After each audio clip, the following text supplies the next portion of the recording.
There are times I know it can be hard to get up and go. You can always count on those beside you. When you're far from home, it can be hard to go alone. Bring a friend. Oh, bring a friend. When you're on that road, you can share your heavy load.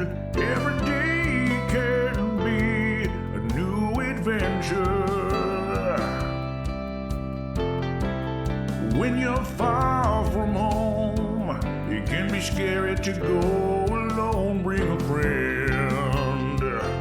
Oh, bring a friend. Leave ultimate question.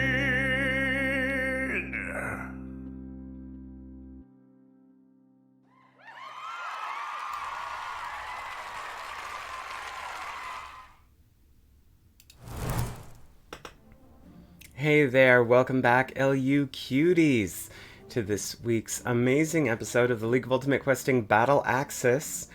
You might have guessed from last week's episode 96 Children, that this one would be episode 97 Mother.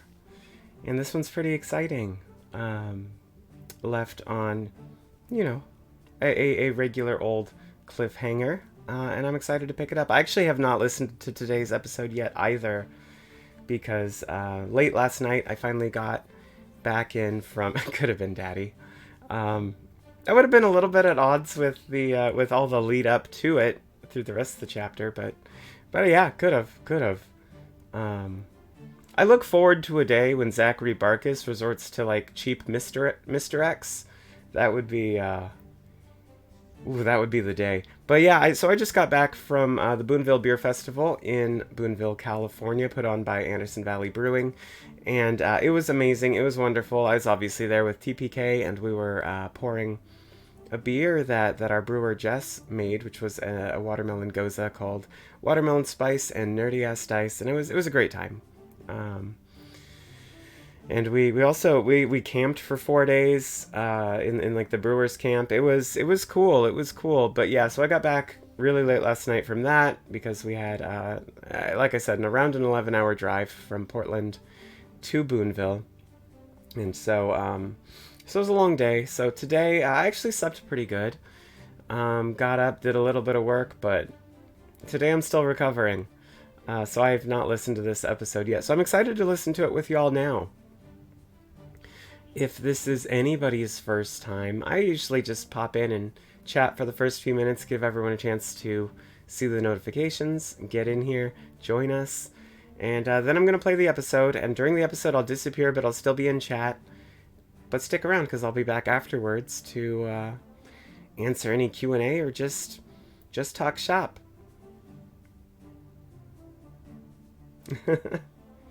Well, unfortunately, I will not be going to Florida anytime soon, Blue Pulse Flyer. But other than that, very happy to see everyone in the stream tonight. Bwills, Guillotine, Law, Reshpin, Taco. Username already. Yeah, I guess Taco makes sense as a shortening for that one. Just had to think through it in my head. As well as Savedman, Wolf. Hey, we got the whole crew here. Goblin Penny continues to haunt both my dreams and nightmares. Yeah, no, I agree. For anyone that hasn't seen this artwork, this is there's a bigger full version of it that you can see on the League of Ultimate Questing Discord. But our fan Soren, I did not prepare myself to say this. Yeah, our fan Soren shared this image in the Discord, and there's a little story behind it, but pop into the Discord if you want to know it. I'll tell you. I'll catch you up on the whole thing. But anyway, they drew this picture of Penelope. God, it does haunt our dreams. I changed my profile picture to it briefly, and just for like over the weekend, like 4 or 5 days. And I love it. I love the artwork so much, but every time I posted on my phone and saw that icon pop up. Like, it stressed me out. It does not match my energy, and it stresses me out, and I never would have guessed that. Well, hello, little sir. That is very vocal for you. You don't usually come join my streams. If he comes a little closer, I know I'm over the 5-minute now, but I wonder if I can grab this cat. Okay. This is my old man cat, Vashiel. Vash for short. He's 16 years old now. 16 and change, 16 and a half. Sound right to you? Yeah, and he, now that I'm thinking about it, he's probably just missing his dinner, and because my partner worked nights the last few nights, and she's currently asleep, catching up on that. So he's probably hungry because I didn't give him his dinner. So maybe we can fix that once the stream starts.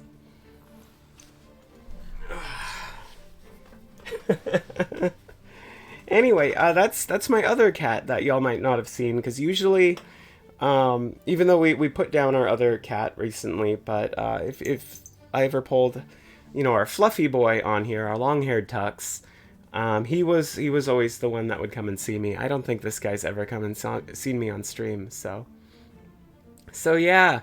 Without further ado, I'm a minute over now, so I'm going to start the episode, and thank y'all so much for coming this week.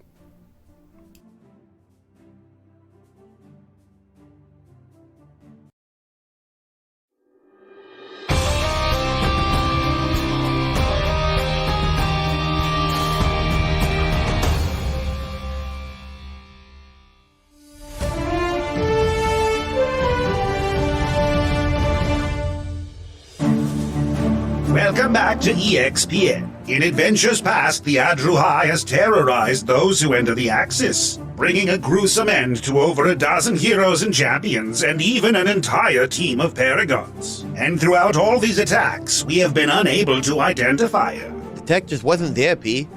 We don't know what caused the signal interference, but something took out our scry tech.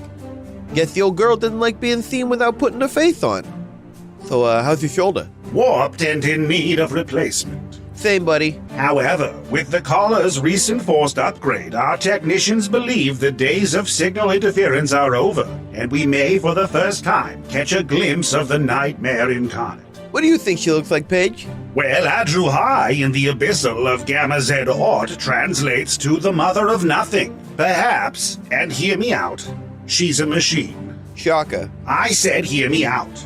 This being is reported to have a bizarre maternal quality despite being totally otherworldly. Perhaps she was purposefully built to be some kind of matron but went haywire. As usual, you're completely missing the human element. In my defense, it's a fairly forgettable factor. I'm sorry, did you want a repeat of yesterday's embarrassment? Oh, you mean when you cheated? I did not cheat. You called upon the power of your god or your ancestors or whatever.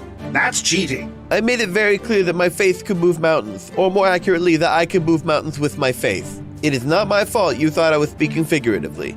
Once I've been repaired, we're going again. And this time, no divine intervention. Oh snap, shut up. Don't you change the subject. Paige, mother of nothing. You're the mother of nothing here. Paige, the scry. Oh, your gods.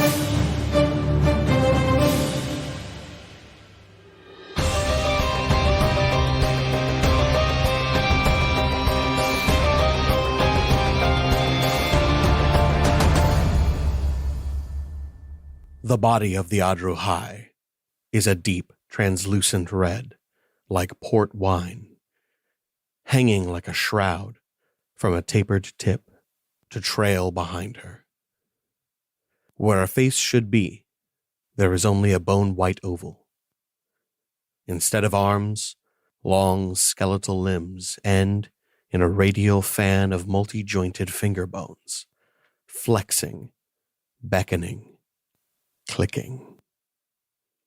You stand in the tattered husk of a nursery. Children's beds surround you, and in each one, the grasping arms, screaming half-faces, and unmade remains of those that came before you, those who stood against the Adruhai. Roll for initiative. The combat begins with Gaspar. With the party's new composition, Gaspar realizes that Nellie needs to be safer in the back. Wusha, Oi, let's make sure she never crosses our threshold. you got it. I'm going to pull the protein spike, point it towards the Adru High, almost like a prod, and try and fend it back, fencing against one of its radial, thin, spindly, finger bone clickety-clicks. I don't know what to call it. An arm, maybe. Arm is fine. All right. Fencing against its arm. Limb is also okay. Yes. The danger limb. Appendage. Yes. I still like fingerbone clickety click. Yes. Okay. I mean, look, nobody's Final answer. arguing with finger bone clickety click. Final answer, scary finger bone clickety click. I'm moving up against it, and I'm preparing my action to attack when Wusha enters its range as well. Okay, cool. That brings us to Iavos.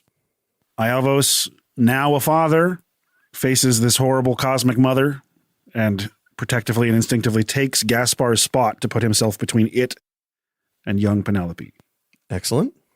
Grabbing his friendship bracelet, he's going to cast Bless on the party. That's the way to be. Everyone is blessed. God bless this meth. And with a move action, he's going to pull the rusty, not as rusty as it used to be, but the beat up old plowshare off his back and almost with distaste cast it at the feet of this monster. You'll not reach her. I like it. That brings us to the Adru High. She is going to use her legendary action to cast her ability, Unmake. She is going to make a melee attack against a creature within 10 feet of her. No, don't like She's the going to name. unmake it. That is an 18. That is going to hit. I would like you to succeed a DC 16 charisma save. Charisma. You got bleth. Your new body had a pretty good charisma. That's true. You just got your ass back. All right. +2 and bless. That is a 12. That does not pass. She reaches out and gently touches the arm that holds the sword. And as she does, the seam on your armor splits. So too does the skin underneath. Blood begins to float up into the air, as though unaffected by gravity, before disappearing into nothing. As does your arm. There is no pain, only the overwhelming horror as your limb disappears, dropping the sword to the ground. You are now unable to use that arm. Uh-oh. She looks down at you, almost like a pitiful dog, and then gently glides forward and reaches towards Wusha. Okay, what the fuck? She rolled a natural 20 on her attack. Oh, no. That is going to be 2d4 soul damage. Ow. Blessedly, she only deals 3. However, you must roll a Constitution saving throw for me. Oh, boy. Bless. I'm not super great at these. Ooh, that's going to be a 21 total. Beautiful. You feel an overwhelming sense of despair, but you do not succumb to it. You fight on. And that brings us to Wusha. Oh, they hit me right in the deep and bubblies. She moved up toward me, right? Yes. Okay. Wusha, holding his spear at his side, snaps his arm so some of the dense, kelpy growth around his forearm starts to wrap around the haft of the spear. It then quickly races up and down each side, completely covering it in ocean growth. Wusha is then going to grip the spear with both hands and jump at her with it, using Ensnaring Strike. Beautiful. Fuck. 15? 15 does not hit. All right, that's fine. I have 2 attacks. Even less? Not going to do it. As you strike at her with your spear, you find it difficult to determine her anatomy, as though the very shape of her is indescribable. What you find yourself striking are the tattered remains of whatever bizarre liquid cloak covers a body that simply doesn't exist. There's not a lot here for me to stick. Now that Wusha stepped up, would you say that I am allowed to pick up my sword with my other hand and stab this thing with my reaction, or use a dagger instead? Or is it... Since Wusha has in fact stepped up, you are allowed to trigger your reaction to attack by whatever means are available to you. And I would say that does include picking up your protein spike. So with my one remaining arm, I'm going to roll over the protein spike, grab it, and then stab at Mother's side. Beautiful. Still blessed. That is 27 to hit. That will definitely hit the Adruhai. Sneak attack goes on. We are going to, with my piercer feat, reroll that one die. That is 25 points of damage, 2 of which are psychic, if that matters. It does. The only thing she is immune to is psychic damage. Uh-oh. 22, you said? 23 then. Okay. 25 minus 2. Fuck. Beautiful. At the end of Wusha's turn, she takes a legendary action. No. The Adrohai extends one of her long limbs towards Iavos and attempts to touch him. No. I assume a 22 hits? I would like you to roll me a wisdom saving throw. Okay. Can do. Come on, dice. Oh, boy. 17. Just barely, my friend. Ooh. Just barely. Ooh, thank you, +8. And bless. As she reaches out to you, you can feel the arcane energy crackling on her fingers. You can almost sense reality being rewritten as she attempts to touch you. But you barely keep her at bay with your own ego and force. Jesus. That brings us to Penny. Nellie plucks the strings of her lyre. She could not take from the heroes what they were, because they were too strong. And no matter what happened in their past, they would rise above. Wusha, I'd like to give you a bardic inspiration. It's a d6. Thanks. And you may not know this, but due to the effects of a certain lyre that I picked up recently, if you roll a 1 on that inspiration die, you get to re-roll it. Man, I didn't know you could play Gaspar so well. Incredible. And suddenly sunlight streams to the windows of this nursery, and this mother figure is struck by a guiding bolt. Good flavor on a guiding bolt. Hell yeah. Don't forget your blares. Does that work on to hit? Yeah. I ask that every single time. Okay. Everything but skills. This time it doesn't. Weird. Just this one time. And I'm actually pretty pants-shittingly scared, so I'm going to do this at 5th level. Hell yeah. I'm here for it. 18. As the light begins to shine, and as the bolt comes through, you find in that porcelain face the face of your mother. I would like you to roll me a DC 16 wisdom saving throw. Oh, you're hitting us where it hurts. You said 16? 16. Fuck me, I have an 8. Ooh. Oh.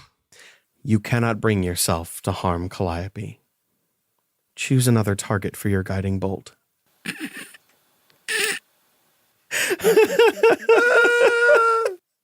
Using the existing attack roll. Pulling back, unable to hurt this creature with her mother's face, Nellie pulls the magic into herself, attacking herself with this spell. Any other creature within range, my friend, you can do that. Fuck yeah. It matches my AC, so it hits. Yikes. However, this is not the same Nellie that froze, unsure what to cast in the tower. As the magic is pulled towards her, ready to strike her for honestly a shit ton of damage, she uses her reaction, and wings sprout from her back. Wings of moonstone, wrapping around her and absorbing the magic. Beautiful. Beautiful use of shield. Perfect. I think we need to call Guinness. I think we have the first person using shield against their own attack. I like that. That brings us back to the top of the initiative with Gaspar. Oh, boy. As you look down at where your hand used to be, you feel the radiance of your mother's love, a love you never truly felt before. If you so choose, any person who has been affected by one of her legendary actions might take their turn to remove that effect by praising the mother. Gaspar is going to take a step back away from the team, bend the knee once, lowering his head. You always knew how to punish me just right for me to learn my lesson. I have much to learn from your wisdom. And I will take an action. You hear a gentle cooing, like a mother vocalizing to her child, a song with no melody. And as you do, your arm begins to manifest itself from nothing and stitch back to your body. How aware am I of how crazy this is? Pretty fucking aware. Okay, You have never heard of a creature who can do something like this. yeah, I'm going to look towards Ayavos and give him the, what the fuck eyes? I don't know what else to call that look. Give him the what the fuck eyes. He's giving fuck us eyes. That brings us to Ayavos. You may be difficult to strike, but I know someone up to the task. And with a bonus action, I will bring the plowshare to life as the spirit of the warrior awakens. And because she moved forward, she is now standing directly over it. So it launches straight upward on a razor sharp point. So I'll begin my turn with the attack from my spiritual weapon, which I will cast at 4th level. Excellent. 22. That will be a hit, but as this is a new round, she is going to use her reaction to cast Instinctive Charm. You will have to succeed me a wisdom saving throw. Okay. Again with the goddamn bullshit. That is a 15. That is one shy. I have such a good bonus. Please choose an adjacent target to hit. Okay. Unfortunately, I feel the wisest option is to attack my friend Wusha. Immediately taking on loads of guilt and resentment towards the situation. As you begin to strike her, the face resolves into that of the mother, your mother, the true mother, and you cannot strike so holy a visage. Especially not my dad, who's in the driver's seat of this sword. Oh, man. 16 force damage. Jesus Sweet fuck. fucking Christ. I'm sorry, what? That thing fucking packs a wallop. Ow, my life. If it helps, she can only do that once a turn, so. Great.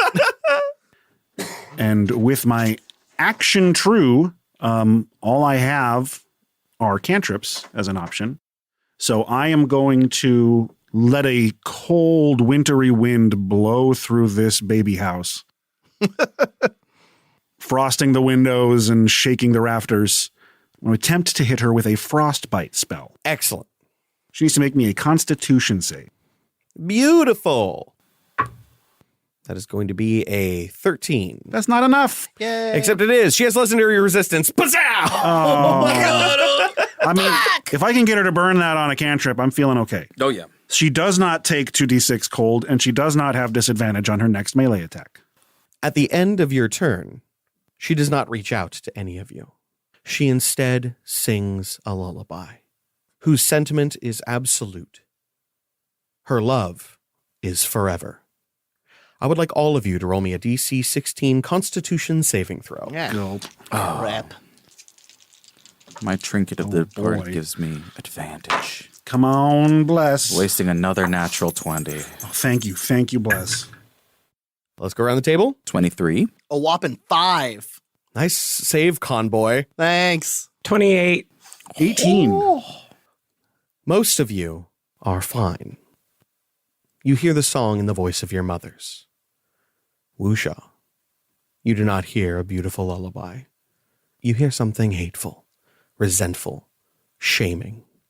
And as you do, I would like you to flip me a coin.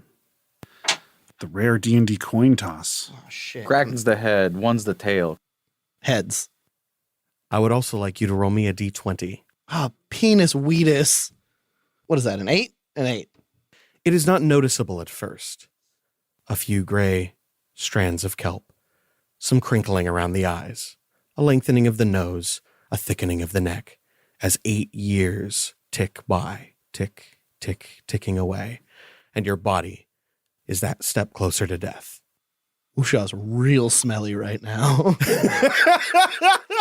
He is a whole sushi lunch that's been left out in the sun. She will take her turn and gently swipe at Iavos. No. Stop. That is a 16 plus 8. She will deal you 2 soul damage, and I would like you to roll a DC 16 Constitution saving throw. I'll try. No, not with that D20. Nope, that is a 9. That's not going to do it. You suffer 1 level of injury. You feel that overwhelming sense of despair as your body begins to give up. All you want to do is lie down in your mother's arms. But in this action, she has angered another mother. The mother of the withering acre, whose spirit resides in the hearthstone around my neck, who ignites in maternal fire and strikes out with a hellish rebuke for hurting her child. Double mommy. I love it. So I need a dexterity saving throw from Corpse Mommy. That is a 14 plus 2. 16. So she takes half damage. Beautiful.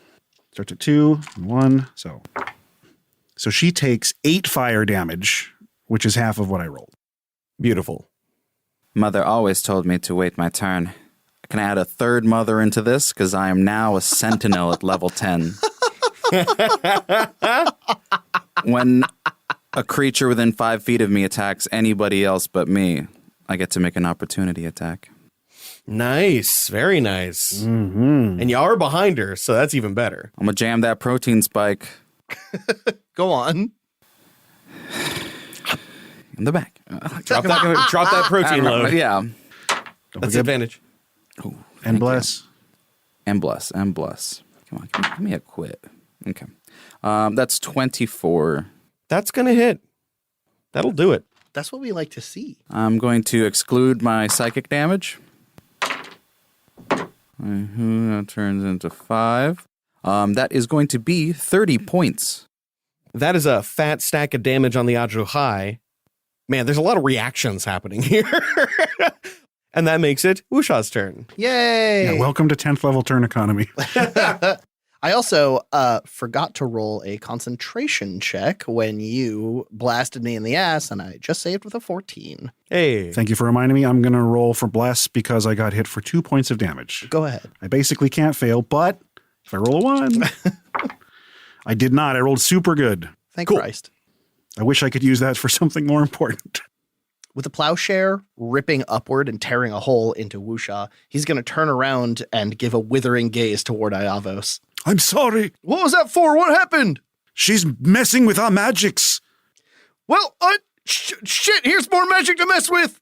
I still have Ensnaring Strike, so I am going to liberally apply Ensnaring Strike directly to forehead. Beautiful. Boink. Ooh, that is going to be a 25 total against her AC.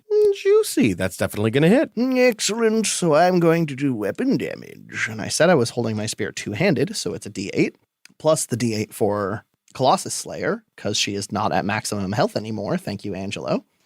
And she is big. And she is a big mama. Holy dicks. Big Mama is going to take a whopping 18 damage, almost maximum on that bad boy. And she is going to have to make me a strength saving throw. Shazah. That's a 1, my dog. Hey! 1 plus 4. Hey, that doesn't pass. Hey! That's not going to pass. So when my spear gets crammed into her shoulder, sort of chest area, the kelp from around it is going to burst out and wrap around her, anchoring itself to the ground. She is restrained, and at the start of each of her turn, while she is restrained this way, she is going to take a 1d6 piercing damage. Beautiful. And I have a second attack, which I'm going to use. Wrenching the spear free and leaving the grasses behind, she is now restrained, so my second attack has advantage.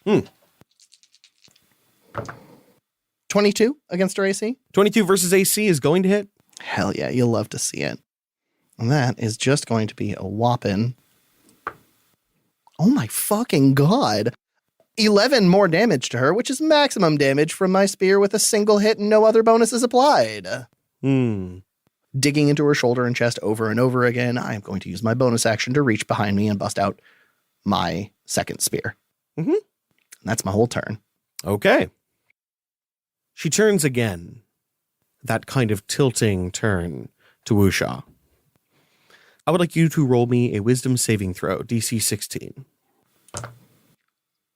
That is a 23 total. Excellent.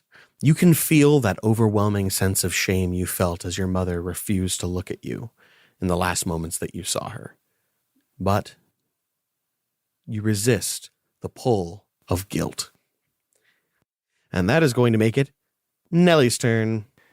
Nellie continues plucking her lyre and telling her story. The Scion's daughter banished her mother's face from her memories, like broth through a slotted spoon. It was easy. She'd never met her. And instead, she opened her heart to the memories of another, to her dark mirror. For perhaps a mother's love could be dispelled by a daughter's hate. Juicy. Damn. I would like to give bardic inspiration to Iavos. And I would like to once again cast Guiding Bolt on Mama, but this time it is not the color of sunlight streaming through the windows. It is the burning gold from the leaves of the Darkwood Heart. I like it. She's restrained. She is restrained. You have advantage. Oh, thank God. Yeah, you're right. 29, because she is restrained. That is absolutely excellent. I've ever seen Penny get a number that high. I learned it from you. Okay, let me just double check my numbers, because this is my last 5th level spell slot. Okay. 22 points radiant damage, and the next attack against her before my next turn has advantage. 22 points. God damn. Good. We need to stop her from touching our souls away. It's a real problem that we're having. The red wine of her ethereal form is lit by the gold, and inside you can see tatters begin to form. That brings us back to the top of the initiative with Gaspar. Casper, I locked her down. Now what? Now we tear her down. I'm gonna jump and try and get up onto her back so that I can drive the spike into her spine and ride it down. I like it. I have avantage due to restrained and guiding. Hell yeah. Come on, give me a crit somewhere here, please. And you have bless. And I have bless. That is 27 to hit. Beautiful. I would like you to roll me a wisdom saving throw. Daddy, no. Mommy, yes. That is a 7. Oh no. As her face appears, Oh no. it appears in the flesh of the Atruhai. It appears in the clothing of it. It appears in everything that is her. And you cannot bring yourself to shame her again. Perched atop the Adruhai's hunched shoulders, Gaspar looks over towards Wusha. I don't think I can do it. What the hell's happening? I'm protecting my mother. At which point, I dive bomb towards Wusha.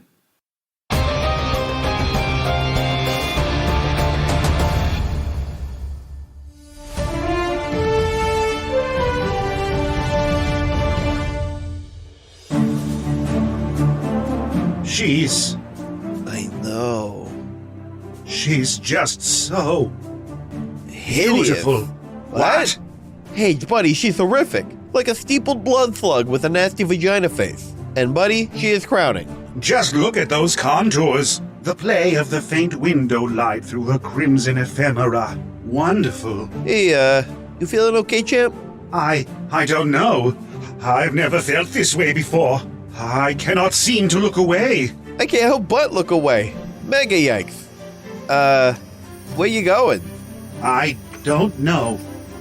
I simply must. Paige, we got a broadcast, man. There are more important things at stake. Boy. I hate to do this, brother, but you've left me no choice. I'm warning you, Sarge. If you try to stop me, I will be forced to... Mwah! What in the hells was that? A distraction? From what? From this? Ooh! What the hell? Ow! God's damned, that hurt. You pulling it together over there, Chief? What was that? I don't know. But it looks like you're not the only one. Oh. Oh. Oh, gods, no.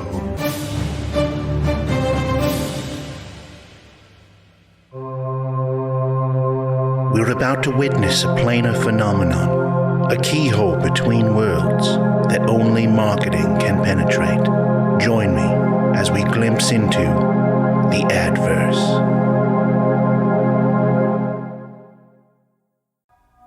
Something dark is coming. Something bitter and mysterious. When the night comes, so come the chill. Be ready when the black magic takes hold of you. Try the new Baba Java cold brew concentrate. Mix your potion as strong as you wish. Bitter, icy, darker than dark. An awakening is near. All good magic requires a concentrate.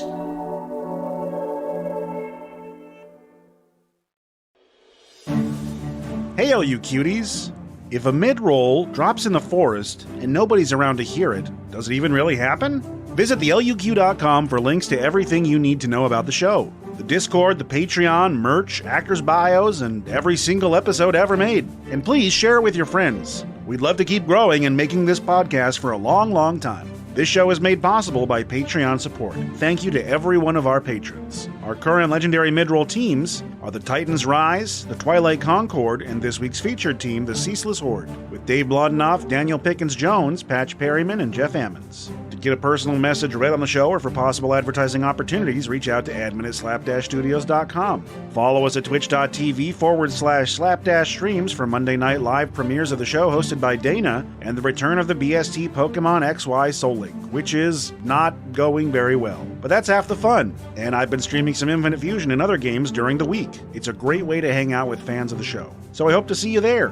Mailing address is 2511 Southeast Pine Street, Portland, Oregon 97214 if there's anything you've been dying to get to the cast that we can share on social media. No homemade food, please. And we hope to see you either on the Discord or interacting with us on social media. If you haven't followed us on Twitter, please do. It gives us more reason to share things. But that's plenty out of me. Let's get you back to the battle axis.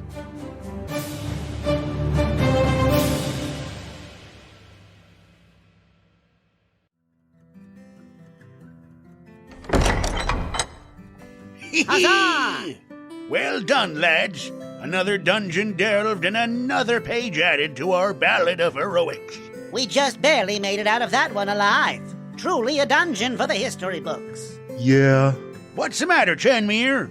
You seem more down in the dumps than those ochre jellies. I don't know. Well, out with it. No secrets between quest friends. Just the dungeon. Aye, quite a trial, eh? Monsters in every room, traps on every wall. I guess. It just wasn't very original. Huh? I mean, it was hard and all, but it was just pit traps, skeletons, an ogre in a cage, an evil statue. It was just all the same stuff as always. I was just hoping for something new. Did someone say something new? Are you tired of the same old adventures? Slay the dragon, defend the wall, delve the dungeon, sail the ship through the storm? Of course you are. Who wouldn't be? But good news. We have the solution. Dinosaurs. Shut up and let me finish.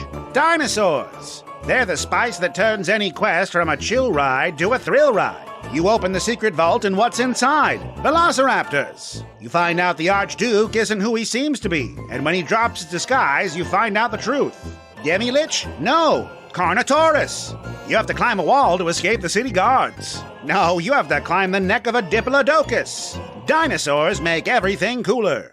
The following situations are also made more exciting and unique with the inclusion of dinosaurs. Sporting events, horse races, camping, deep sea fishing, doing your taxes, baby showers, doctor's appointments, bar mitzvahs, honeymoon sex, breakfast, needlepoint, napping, and so much more.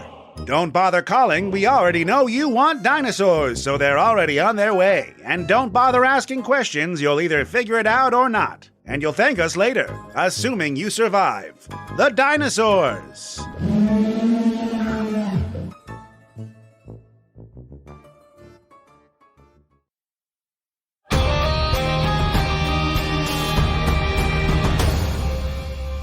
A face you do not recognize on an old friend charges at you with fury, driving their sword into your chest. Angelo, please roll the damage. I am not resistant or immune to psychic damage, just as a heads up. That is going to be 32 points of piercing damage and 4 points of psychic. Oh, Jesus. Awesome. Yeah, Cool. I hit my new high score on you. Good. You don't want to fucking pierce her feet, reroll any of that shit? Oh, I did. You dick. Oh, boy. Oh, no. Wusha, big spike in his chest, now leaking blood and salt water, looks up toward Gaspar with shock in his eyes and said, I just got this chest. Fuck, I'm so sorry. No, something came over me. Yeah, my blood. As soon as the blade found home, you felt an almost reverberating psychic energy pass through your body like electricity, and every single cell in your body screamed out in pain.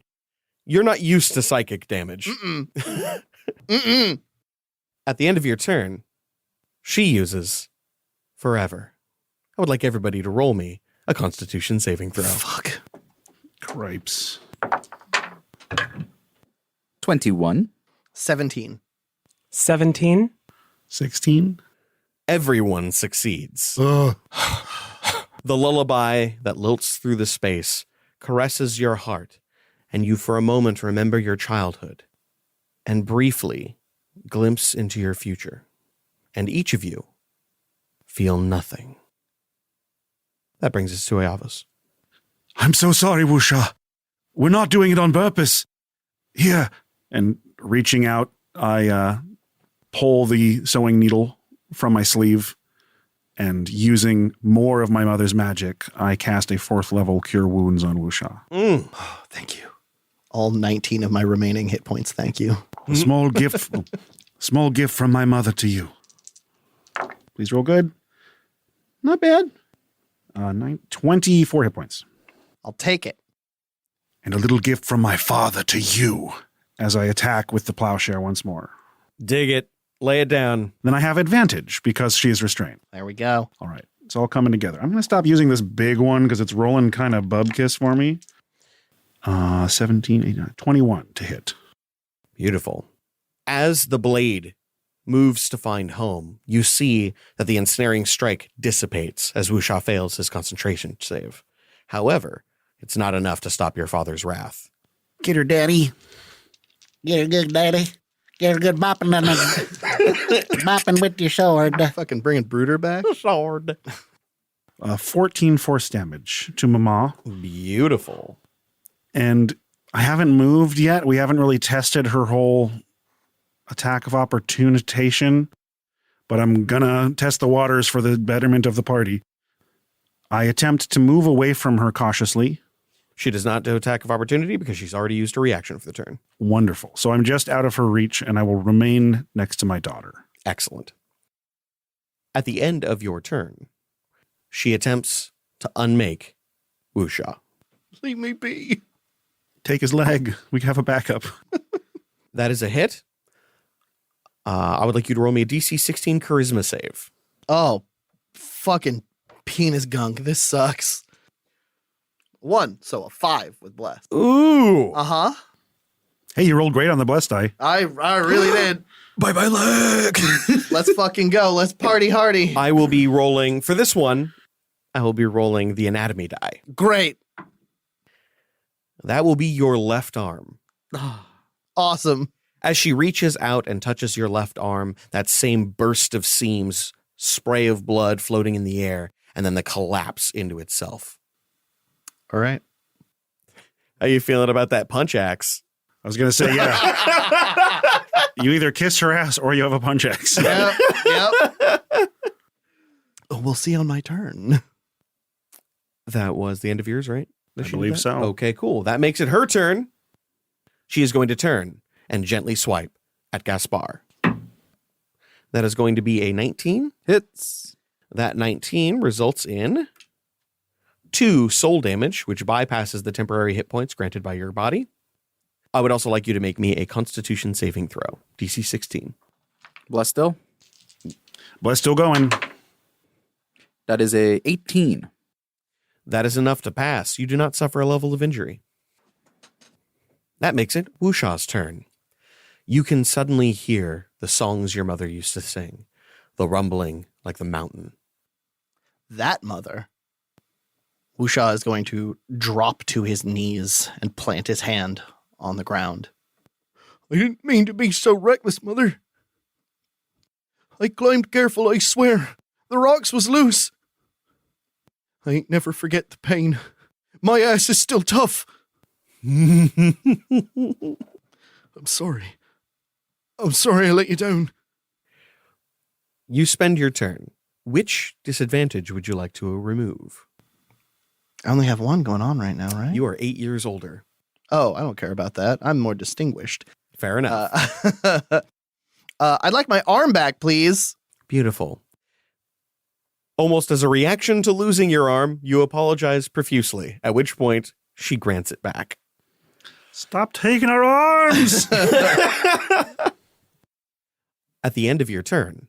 Oh, I'm going to stand up from my kneeling position. Fair enough. At the end of your turn, she punishes Gaspar. I would like you to roll me a DC 16 wisdom saving throw. No. What's with the wisdom and the charisma? It's your brain. Oh. Natural 20 plus 3. Ooh. Minus 1. 22. You do not succumb to her punishment. That makes it Nellie's turn. Nellie is going to step up behind Wusha, placing a hand on his back. And then the sailor got his shit together. Giving bardic inspiration to Gaspar, and I'm casting a 4th level Cure Wounds on Wusha. Yes. God, I'm still missing so much health. You got the Isadora double tap. I really did. We Eiffel Towered you with healing. We'll always have Paris. On a 48 plus 4, you get 11 back. What? Jesus! Oh, no! I've rolled better on a first level I'm one. sorry, Papa kisses all the boo-boos. I'm new at this. That is beautiful. Would you like to do anything else? No, that's my turn. We are back at the top of the initiative with Gaspar. Who said that LUQ combats only take a round? This has been like 4 already. Very streamlined. Okay, you got the healing. I got the healing. So I'm you- all right for right now. I can take another hit from you, piece of shit. Yeah, okay. Because it's going to happen again. I know. It's kind of going to happen. Watch out, because I'm going to do it again. Oh, boy. Wusha, if she charms me, will you be able to withstand it? More? All right, fine. Just do it. Unlike him, there's a second of hesitation with an attempt to sever one of these bad touch hands. That is a 29 to hit. That is going to hit, but I guess the real question is, are you going to pass your wisdom saving throw? Oh, I can't wait to take so much damage. Okay. 19 minus 1, 18. You pass. Oh, my God, this bless with the +3. Oh, boy. That would have been a 15. Okay. Wish I was about to piss your pants for the second time today. Pissed my pants today. Ooh. I'm going to reroll that 2. It better be a 5 or a 6 like all the others. No. That is 36 points of damage. Mm-hmm. Yes, please. And then no psychic. Cool. After chipping away at this bony appendage, there's almost a second of reassessment. Did I actually hurt it? I check over Wusha's still gushing body. Okay, good. That's my turn. I love it. I love to see turns where I don't take a punishing amount of damage. As that happens, she takes her legendary action. She attempts to punish you. Please roll me a wisdom saving throw, DC 16. Constitution? Damn it. Oh, it's a 7. I can't roll. I can't. The inspiration can't get there. That's a 7. You are cursed. I know that. What's new? I will roll a 1d4 to determine what curse this is. Oh, I lose my head? Wow. Sorry. So, a mother's rage is an ugly thing. The beauty and purity of nurture and care turned foul. As you level your weapon at her, you are overcome with the fear of a cowering child. At the start of any turn, you must succeed a wisdom saving throw, DC 16, or take no action. This will affect you for the rest of your life until either a wish spell or a mother's love is used. Gross. As you gaze upon her tattered visage, you realize she is barely holding on to life. Everyone, if you can restrain her, please do so. I need to say sorry before we say goodbye. That makes it Iavos' turn. Iavos hears Gaspar's plea, which works well because he's preparing a spell that takes longer than usual, something new, something he's never done before. So I slowly begin weaving the incantations and waiting to release the spell till the moment's right. At the end of your turn, she uses forever. Everybody please roll me a Constitution saving throw. You should prepare your action to apologize. Just know I'm gonna. Shit. Fuck ass dickhole. Not 20! Hey. Well, look at you. 22. 5. I am going to use an ability that I have not used before. Okay. I can only use it once per short rest. It is called Favored by the Gods. When I fail a saving throw or miss an attack roll, I can roll 2d4 and add it to the total. My current total is 13, so I'm going to roll my 2d4 now. Okay. Hell yeah. That is another 8, Hey! so that is a 21. Hell yeah. You succeed. Thanks, gods. Thanks, D4s. Wusha, Hi. you do not need to flip a coin. The direction of your path has been decided. Please roll me a d20. No. Low money. It's a 7. You age another 7 years. Your Furbolg was 30 at the time of its death. You now are the ripe old age of 45. Good thing furbolgs live a long time. That makes it the Adruhai's turn. The Adruhai is going to gently and calmly move past Wusha around towards Penny, out of Gaspar's threat range. Would you like to attack? No. No, I won't. I gotta say sorry first. As she approaches you, your friends let her pass. This impossible horror simply moves by them and swipes at you. A memory flashes through Penelope Isadora's mind of a paladin who stepped aside and let someone pass not so long ago. And is it 26? You will be taking 1d4 soul damage, and I would like you to roll me a Constitution saving throw. It's so much scarier now that I used my ability. Dirty 20. Beautiful. You do not suffer a level of injury. You do, however, suffer 1 soul damage. And as the blade slides in, thousands upon thousands of lives feel it bite. That moves us to Usha's turn. Wusha is looking like a silver otter right now, which we all know is the fox of the waves. I mean, yeah. Looking like a sea bear. Looking over toward Gaspar, knowing that he stabbed me in the front and not the back very recently, Wusha is going to shake his long, wet, now mostly rotted kelp hair and pull out his new shield, putting his spear away, saying, Gaspar, this feels wrong. None of this has ever felt right.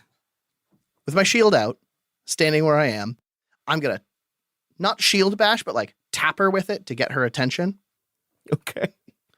Oi, Mum, look over here. It's your needy boy. It's your needy boy. As I wave my arms around, holding my shield up, holding my spear next to it, and taking the dodge action. Beautiful. My AC is now 20 with the shield. Would you like to make an intimidation check? Sure. I'm not good at that, but I'll do it anyway. That's a 6. You have no idea whether she even heard you. Not even the slightest. That's my turn. Beautiful. At the end of your turn, she attempts to unmake you again. Here we go. That's the big one. Not great. I took the dodge action too. Yeah, so that's going to be a 15. Not going to hit. The appendage, which can only loosely be called a hand, gently slides across the perfect mirror of your shield and then closes around the outside as you see the bones creep in from the edges.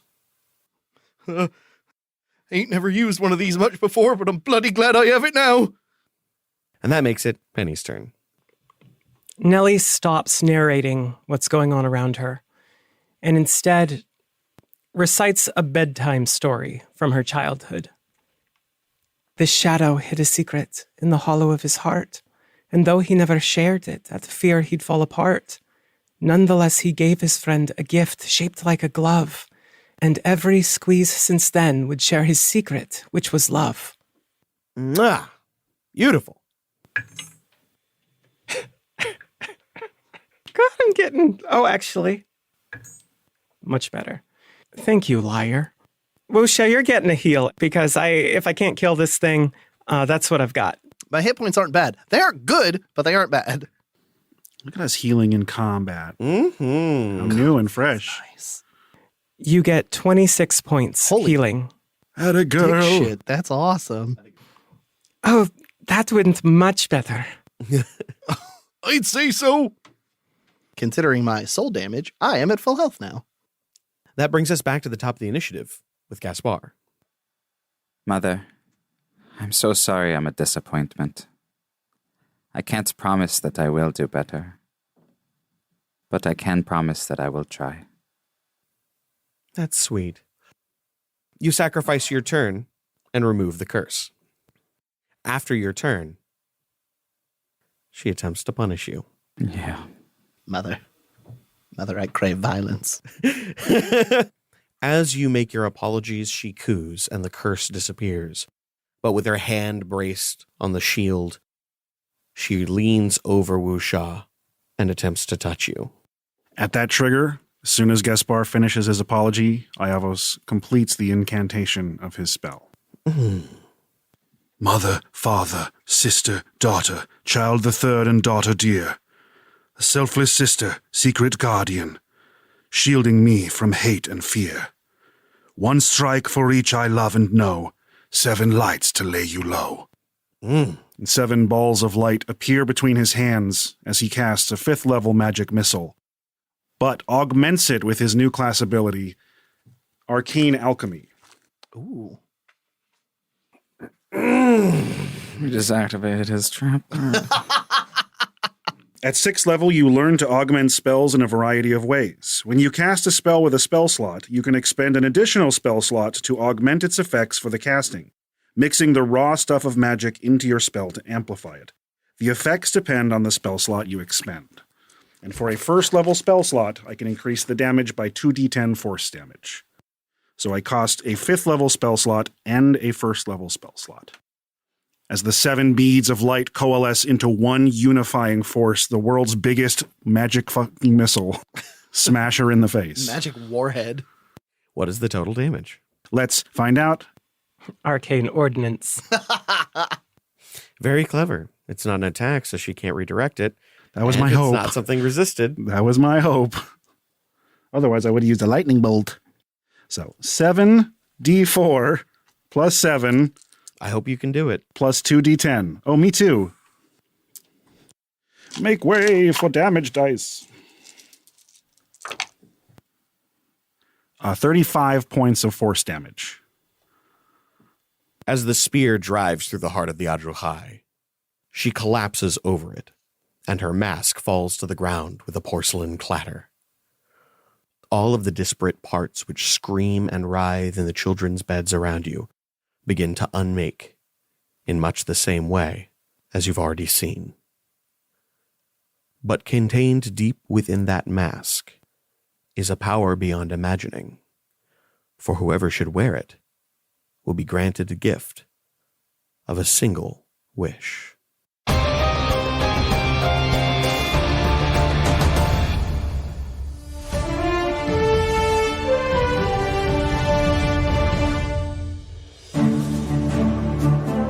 It would seem that the upgrades to the scry system have enabled psychic influences to be transmitted, along with audio and visual. Reports of strange behavior throughout Zenith are coming in by the 100. Oh no! Your younger audiences are gripped with preternatural fear, with dozens of reports of children locking themselves in closets. A man in the Bowery was found nursing his dog in a local pub to cheers and gentle encouragement from his fellow patrons. Oh, that's kind of nice. All gestating life forms in sight of the scry have suddenly reached full term. As a result, Aura staff are overwhelmed. Which is a pretty serious issue, given that the streets are full of bad folks, all self-flagellating and begging for forgiveness and rolling around in gutter puddles asking to be washed clean. While the battle is not yet done, the signal must be cut to prevent further harm to the general populace. We can only pray that this influence does not extend beyond Zenith. We cannot know the fate of the Fallow Crown until they emerge from the Axis. But if this display of psychic influence is any indication, they may be in grave danger. We're rooting for you, FC. Take care, and we wish you luck.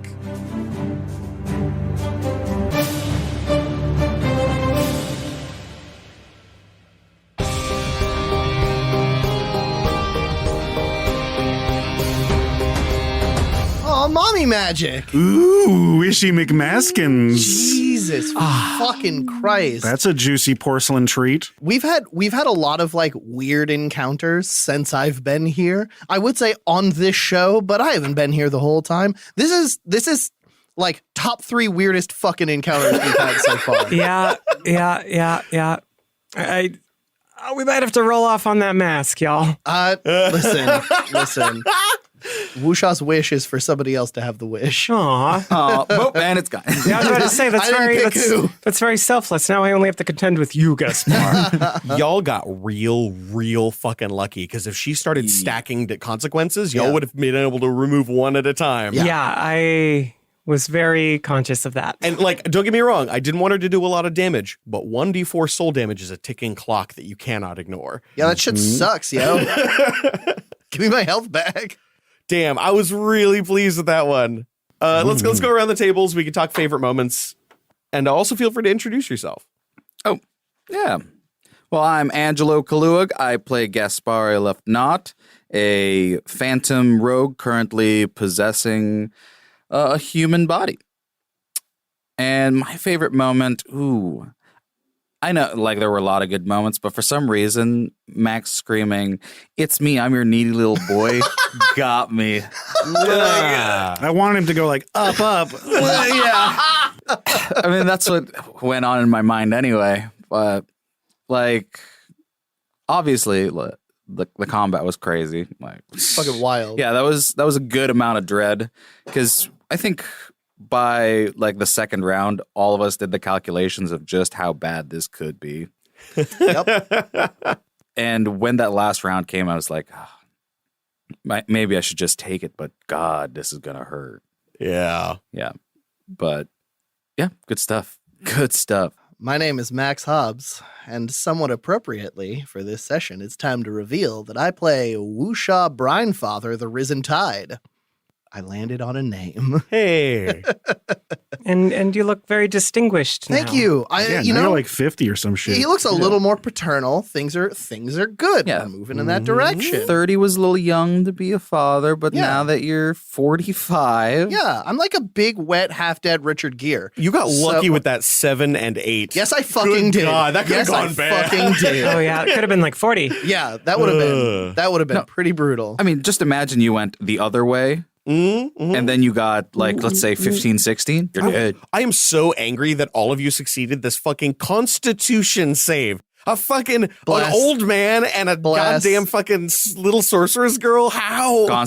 That's one of my class saves. Oh right, I Yep. forgot sorcerers Sorceress. are all con. Yeah. Not mine. I've only got a +2, but just blessed, save the day. Fucking bless. And my trinkets of death give me advantage on them. Right, so that was actually good for me, but wisdom fucking kills me. Yeah. My constitution is bad. Bless helped. I should never fail a wisdom save, yet I did one that fight.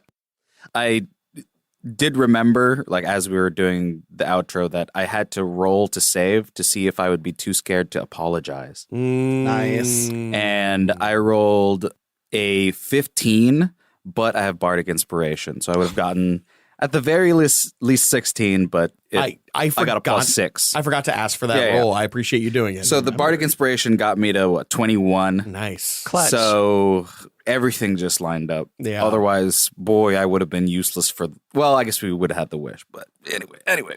We didn't know that at the time. Yeah. Exactly. Because of my the lucky dread. D20 rolls on that age thing, I am not Brian Grandpappy, Mhm. which I'll take. Brian Pappy.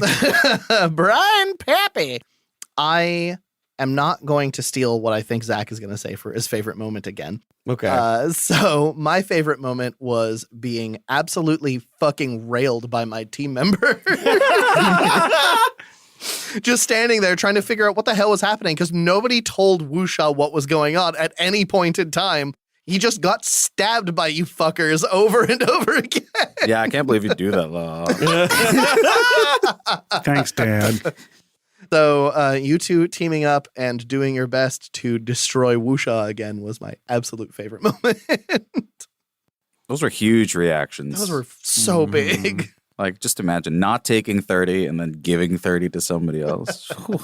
It also makes us be at risk for trying to do big blows against her. Oh, yeah. Ooh, she could just turn this right back on me. I am Dana Ebert. I play Nellie Isadora, the College of Spirits Bard / Divine Soul Sorcerer.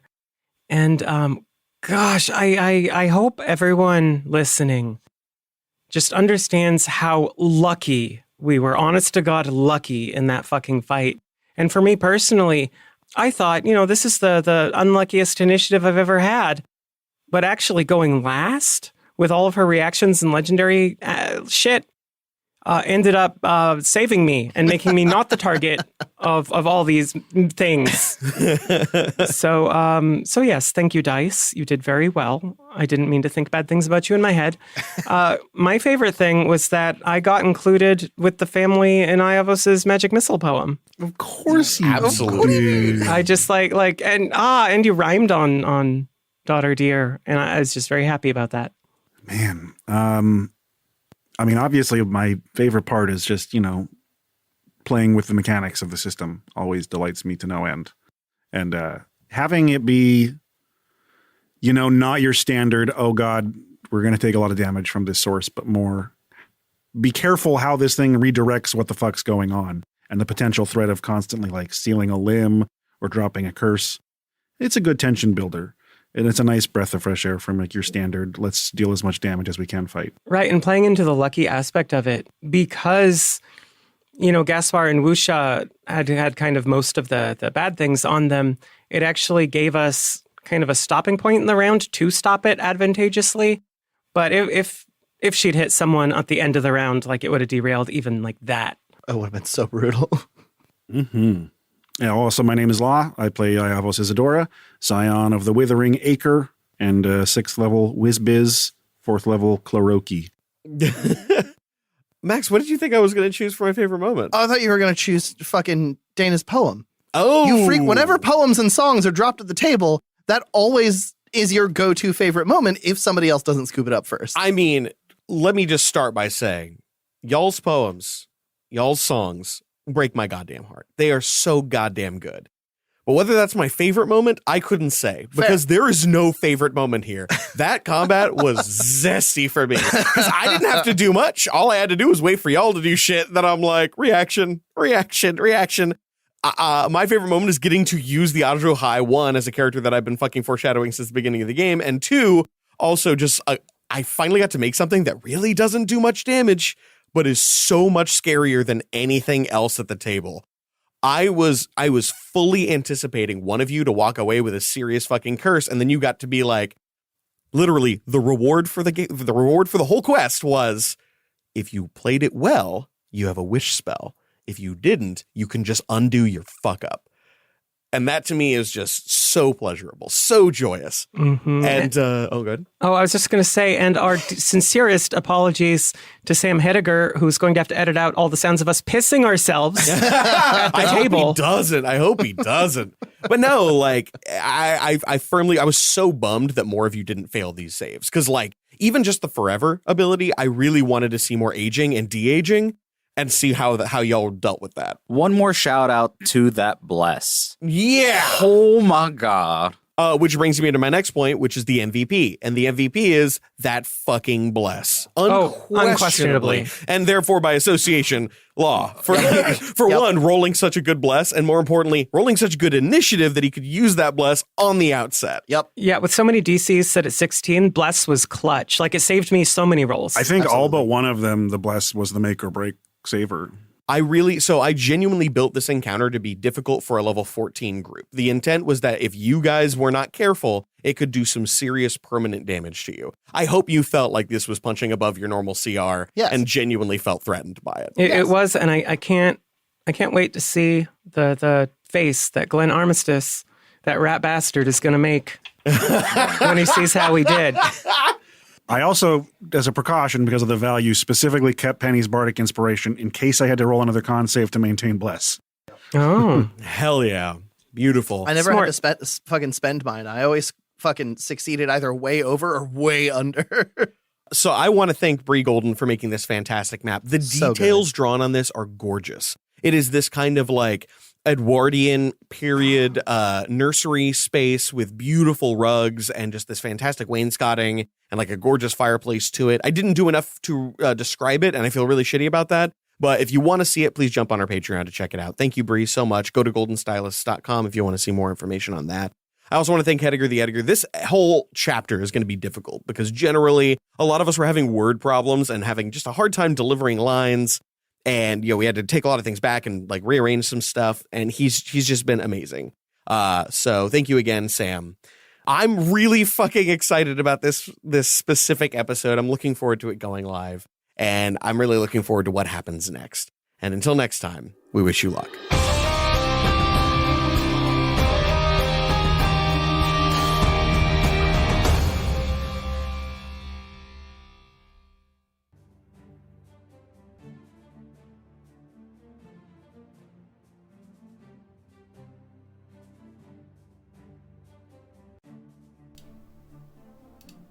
And I am back. Wow, what an episode. I forgot a lot of the specifics. I remembered that the entire episode was the combat, and that was about it, other than the fact that we were very lucky. And I stand by that. On paper, that entire fight could have gone completely differently, and we could have been completely eradicated very easily. So I was just looking at the spectralizer. I'm just gonna calm her down, because otherwise it's gonna distract me because I'm looking at it. Yeah, me too. And I was actually really glad. If you couldn't see the actual battle map, but basically Gaspar was on the other side of the Adruhai. Wusha was the one that was like really trying to tank, but you can't really tank this gigantic creature with one person, so she kind of came in, kind of on one side of him and hit Iavos. So she could reach all three of them, and then I was like way the fuck back up until I scooted up to touch Wusha. So I was safely away, and I think I said afterwards when we were all chatting about it, if I had still been playing Pentecost, like, she would have been fucked. She had all the wrong saves. She would have been in melee range. Like, she would have taken that fight pretty hard. And yeah, just catching up on the chat really quick. Yeah, other than that, I gotta shout out the encounter balance. Like, overall, I don't think any game necessarily needs soul damage, but it is as designed, it's a really interesting kind of halfway point between like the standard rules for rests versus the optional, like, difficult rules for rests, because there is an optional set of rules, I believe, in the Dungeon Master Guide that that basically makes long rests short rests, and resting for several days a long rest. And so that's what it kind of marries. So that said, I don't think it's strictly necessary, but it's an interesting layer. But if you take everything else that this boss is, what's really interesting is that the boss doesn't really do damage. The boss does these kind of debilitating things, and like Zach pointed out, you can only heal one per turn, and so if they stack, it avalanches, it snowballs. And meanwhile, she doesn't need to do damage because she's using her reaction, to redirect the other party members to hit each other and do damage. So it was a very, very interesting balance. I think it's well designed. Plus just how scary she was, how visceral it is to have a boss that does these things that are potentially permanent. And just like knowing not only do we have to win this fight, but we also have to time very carefully when we end this fight, because once we end it, any lingering, injuries, curses will be permanent. So yeah, no, it's fantastic. I don't think Barkus is here, but props to him on this encounter design. That's the crux of it, and I think it's very well designed. There was a question earlier about what we thought the Adruhai is. Adruhai? I don't know if you hit the D like that or not. I'll have to listen to Zach say it a few more times. But I didn't really have any theories. I had a picture in my head that was not right at all. But just imagining a creature that kind of goes between levels and does this stuff, it was kind of less specific. I think I pictured it more like, more like a glitch, more like a body horror version of Missing No. So I had a different picture in my head, but I had no idea what its abilities were going to be like. Unmaking things does not surprise me at all, but I hadn't thought of it in that way. And just, fun fact, it's weird to think back to earlier in the season when our ideas about, what the characters in the campaign would be were still really malleable. Now they're much more set in stone because we've seen so much stuff has been canonized, and has played out in ways that have become, show fact. But early on, when the Adrahai was foreshadowed, I thought that fight might come sooner, and basically before the character designed dungeons, like before Penny's Solarium dungeon, I always thought that the that the introduction of Penny Dreadful might be, if the Fallow Crown, if Gold Dragon, if the Fallow Crown gets in a fight so difficult that they're gonna party wipe, that I thought there might be a scenario where Penny Farthing just turns the reins over to Penny Dreadful, in order to win. And I had that picture in my head, and I had kind of a thing for it. Like there's an older version of the Penny Dreadful poem that is more of a kind of scary, almost bedtime song, but like this kind of scary lullaby that's in like the sing-song voice about her and how scary she is. That I had this image in my head, but it's changed substantially since then. Like the characters all go in different directions, the story goes in different directions. How have my thoughts on the Axis itself changed? My thoughts on the Axis haven't changed in particular. I know I still think it's likely going to be important, to the finale. I don't know how, but it itself hasn't really changed in the lore of the story. It's still an endless living dungeon. The stuff with the previous person running it, and that bit of meta didn't substantially change our perception of it. So I still think of it as pretty similar. Excuse me. But yeah. Yeah, Error is interesting. Because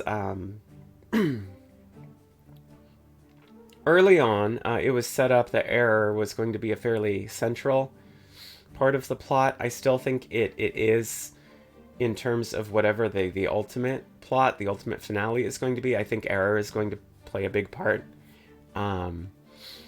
just because of the way it's been foreshadowed. But I find myself, in this instance where we haven't been there in a while and don't really have a impetus to go there, because Shigure is still imprisoned at this point. Yeah, it's just kind of left the spotlight, and I'm a little confused about that too. I'm very curious to see where that goes.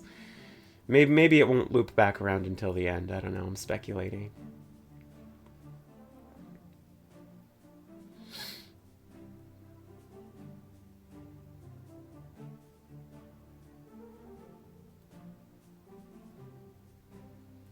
Oh, that's interesting. Does the Axis actually lead to air? I'm not sure. If that's true, I'm not sure I ever realized that. I just thought of it being infinite in both directions. But that's a really good question. I'm not sure, because that changes everything. That would change all of my thoughts about it. Huh, interesting. I don't know how I missed that.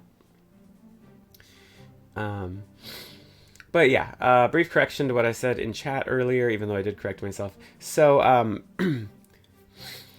the bedtime story, the tale of the beloved friends that Penny told, so I wrote that to be one of her College of Spirits Bard stories. That was the story that she had for that episode, but it just doesn't, it doesn't do that much healing, and my party members were not in a position where I could target multiples of them, which that spell can do, but they weren't in the right position for it. So I think I just used that flavoring because I had it written and I liked it and I wanted to use it on the show. I think I used it for a Cure Wounds based on the numbers and having to touch Wuxia. I just made that mistake.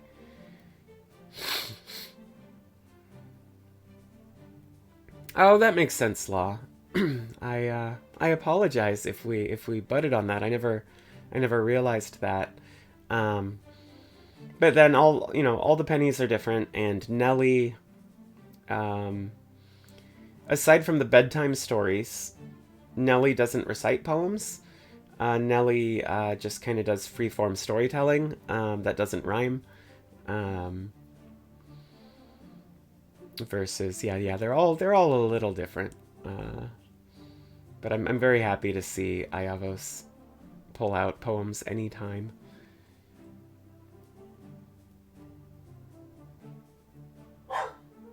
Oh yeah, the father-daughter thing is one of my, like, that dynamic is one of my favorite parts of the Late Show.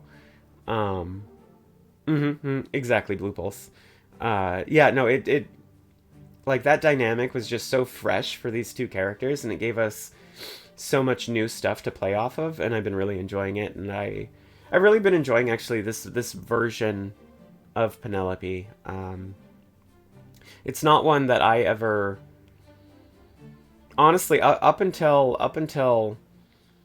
that stuff with the Darkwood ended, and we figured out where it was going, and I rolled this character. Up until then, I never conceived of this version of this character.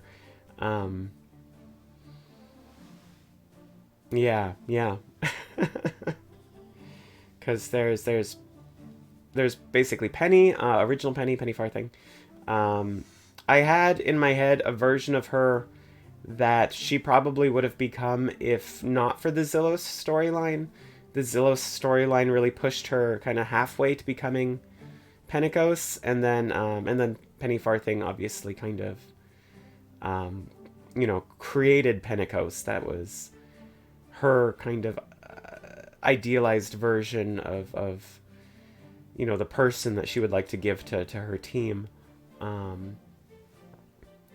Yeah, and then there's Dreadful. Dreadful was always there in the back of my mind, and in the back of Penny's mind, and yeah, Nellie is really left field, and I'm really enjoying it. Yeah, so I think only Soren can answer the scooter artwork question.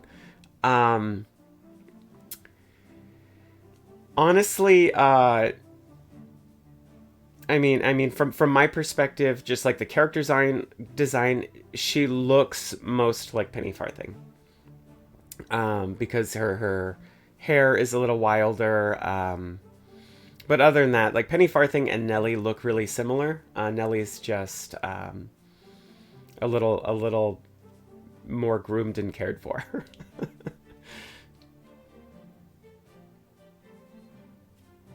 Mm-hmm. Yeah, I could say a lot of things in response to that, Law, but I will just say that I love you, and I really enjoy this.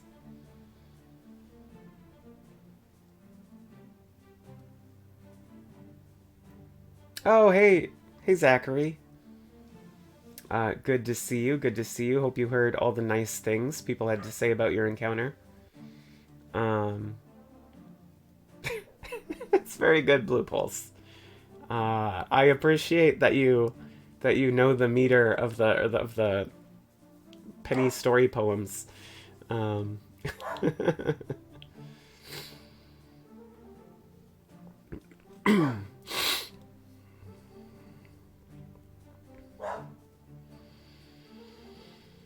Yeah. Does anyone have any other questions while my dog is lonely in the living room?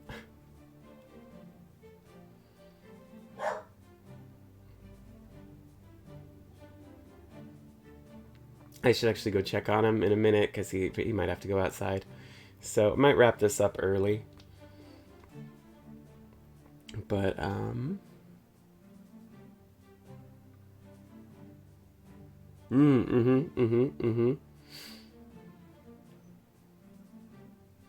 It's a meaty conversation, but nothing that I can add to.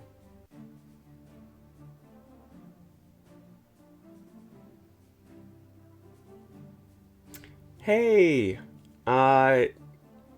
that's super cool, Boils. I'm really excited to hear that. I loved that book. I thought it was genius. And it's not just because the writing is a little similar to my writing. It's not why I like it, but it's a fantastic book. It really is. That's my only major suggestion for now, but I'll think on it. Like, I'm still reading books. I'll let you know if anything's good.